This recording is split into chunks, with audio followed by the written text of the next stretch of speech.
Memang sebaiknya sih konsultasi dulu, ketemu dengan dokter ahli okuloplasti ini. Jadi tentunya pasti dilakukan pemeriksaan lengkap ya, bukan hanya kelopaknya eksternal aja, tapi semua pemeriksaan mata lengkap gitu. Jadi nanti bisa berdiskusi dengan dokternya, tindakan apa yang bisa dipilih, resikonya, dan ya prosedur dan tindakan apa yang sesuai dengan pasien tersebut, sesuai dengan kondisi pasien tersebut. Tentunya juga ada persiapan, misalnya pemeriksaan darah ya, itu juga penting karena berhubungannya dengan perdarahan. Oh iya betul.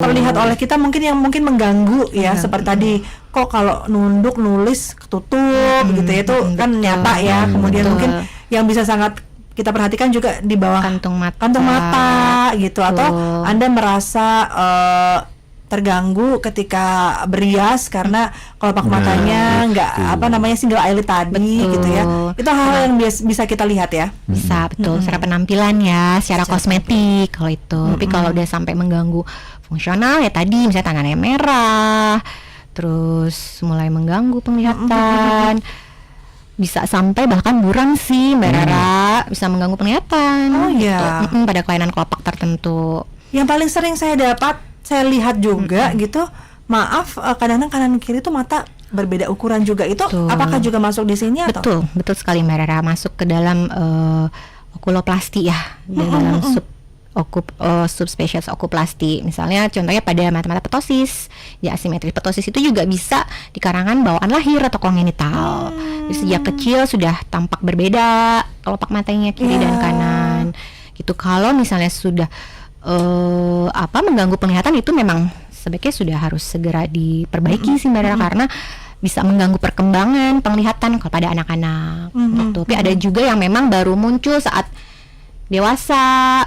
Bisa ptosis itu matanya lebih kecil sebelah ya, biasanya banyak pada pemakaian lensa kontak. Oh iya. Bisa terjadi ptosis.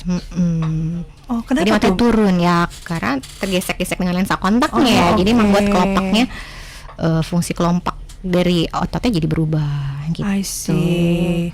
Yang ada itu yang paling gampang kita perhatikan ya, ukuran mata kanan dan kiri berbeda, asimetris itu asimetris karena jadi mengurangi ya penampilan ya.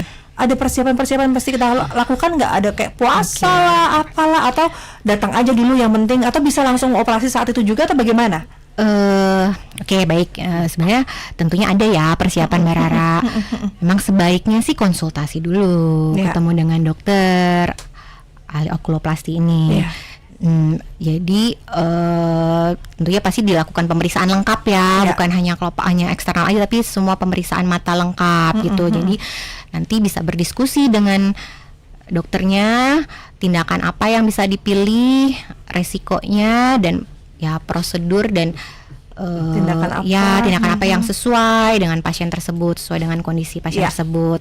Tentunya juga ada persiapan, misalnya pemeriksaan darah ya, itu juga penting karena berhubungannya dengan perdarahan. Oh iya betul.